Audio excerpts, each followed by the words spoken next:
Okay, so I saw this story in The Hill, which is a well known political outlet, and I want to share this because to me, this really showcases in a microcosm how the media manufactures certain narratives. And in this case, how the media has manufactured support for Pete Buttigieg. So let me break this down, and really it's fairly simple, as you're going to see. So first up, this tweet. So The Hill tweets out, Buttigieg skyrockets to top of new poll, is neck and neck with Biden. Okay, now before I go any further, what does this tweet tell us? Reading this tweet, Buttigieg skyrockets to top of new poll, so it makes us think, okay, he's at the top of this poll, and he's neck and neck with Biden. So visually, I mean, this gives you the idea that Pete Buttigieg and Joe Biden are 1 and 2 in this new poll, in this race. But you click the link, and look, this is where the problem begins, because most people do not click the link in the tweet. They just read the headline and think, oh my God, Pete Buttigieg, he's just skyrocketing to the top here. Pete Buttigieg has all this support, this growing support, and really, he's already there. I mean, he's up there with Biden. He's going to do fantastic. I think Pete Buttigieg is a guy that I could support potentially because he has this amazing support. So that's the impression that people get from a tweet like this. Then you click on the link. Sanders leads. Buttigieg catches Biden in New Hampshire poll. Okay, now this is the second step. So the first step is, well, clearly, I mean, now that you've read the tweet and the headline or the tweet did not give you all the information that it really should have given you. Clearly, Sanders, who wasn't mentioned at all in the initial tweet, is leading this poll. But okay, well, Buttigieg, it has caught Biden in this New Hampshire poll, so at least Buttigieg and Biden, they're right behind. Sanders sure may be leading. Again, most people don't get past the headline here. But then you read a little further. So let me share this. The latest Granite State poll from University of New Hampshire finds Sanders at 30%, followed by Biden at 18%, and Buttigieg at 15%. No other candidate has more than 5% support. 77% of Democrats said they're still trying to decide who to support. There is surging interest in Buttigieg among Democratic voters. In the previous survey from late February, Sanders was at 26%, followed by Biden at 22%. Buttigieg was only at 1% in that survey. Okay, so when you actually read the article and see what the data is here that they're basing this whole story off of, his support has increased. So he was at 26%. He's now at 30%. Meanwhile, Biden has gone down. And yes, Buttigieg has surged, in part because of stories like this that have focused on Pete Buttigieg. So the title of this story could really be Bernie's support continues to grow despite Buttigieg surging. Or Bernie leads by 15% over Buttigieg. I mean, Bernie has double the support in this poll that Buttigieg does.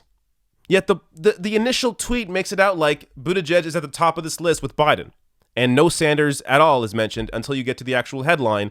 And then you get further and realize that actually Bernie is pretty far ahead of both Biden and Buttigieg. Yet Buttigieg and Biden are the focus of the headline in the tweet, and as well, mainly the focus in the headline of the article as well. So this is how support is manufactured. This is just one, again, this is just a microcosm. This is one small example of how the media operates as a whole and how they have been able to generate this kind of popularity or this kind of support for Buttigieg because they have focused on him. This is free media for Buttigieg. There is really no reason for Buttigieg to even be mentioned in any of the headlines here. But he's mentioned again and again and again in stories like this and on television as a way to prop up his name so that more people are familiar with Pete Buttigieg. So he increases his name recognition, which is a huge factor when it comes to polling and eventually to voting. So for people that don't often follow politics too closely, that's what moves them. The names they hear most. Oh, Pete Buttigieg. Yeah, I heard about that guy on CNN. They were talking about him. Oh, yeah, I saw a few articles about Pete Buttigieg. Oh, I just saw this article or this tweet from The Hill saying that Pete Buttigieg has surged and now he's neck and neck with Biden. Yeah, I know Buttigieg. That's how they manufacture support for these candidates. And if you want to go even deeper and understand really why Pete Buttigieg has been talked about so much recently in the mainstream press, check out this paragraph from this recent New York Times piece that kind of gives you a window into what's going on.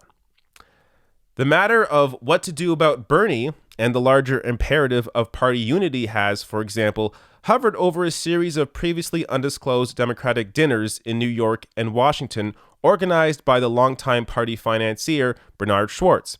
The gatherings have included scores from the moderate and center-left wing of the party, including Speaker Nancy Pelosi of California, Senator Chuck Schumer of New York, the minority leader, former Governor Terry McAuliffe of Virginia, Mayor Pete Buttigieg of South Bend, Indiana, himself a presidential candidate, and the president of the Center for American Progress, Neera Tanden. So these big dinners taking place in New York and Washington, funded by a longtime party financier, they're having these meetings about how to stop Bernie Sanders. Because Bernie is the one that challenges the actual system. He's the one that wants to raise their taxes. And he's the one that will not be employing the Democratic consultants that have propped up the kinds of candidates like a Biden or a Pete Buttigieg. That's what's going on here. They're afraid of Bernie Sanders, and Pete Buttigieg has been integral to the conversation around how to stop Bernie Sanders, which is why you see the focus from the media giving free media, all this free media, to Pete Buttigieg as a 2020 candidate, because they right now see him as the best potential to take support away from Bernie Sanders. This is what they do. So the great thing about the internet and YouTube is that we can actually expose this now. For years and years and years, the CNNs, the MSNBCs, the Fox Newses, the New York Times, the Washington Post, these mainstream outlets, these mass media outlets, they controlled the entire narrative. They pushed who they wanted to push, who they supported for whatever reason, whether it's because of lower taxes or whatever else. They were able to push the narrative that they wanted to push, and it worked. The difference now is that people can go online and actually look into what is going on and understand what's happening behind the scenes and how they're pulling the strings to push certain candidates and to try and keep other ones down. And it exposes just how afraid they are of Bernie Sanders, because this is somebody who is not playing their game. This is not the system that he wants to operate in. He does want to make massive changes to the system that will benefit the vast majority of Americans, but will not benefit people like Neera Tanden or other or big Democratic donors. So again, these stories are important because it showcases who's on your side and who isn't. And in the case of Pete Buttigieg, he appears to be a completely manufactured candidate in an attempt to take down Bernie Sanders.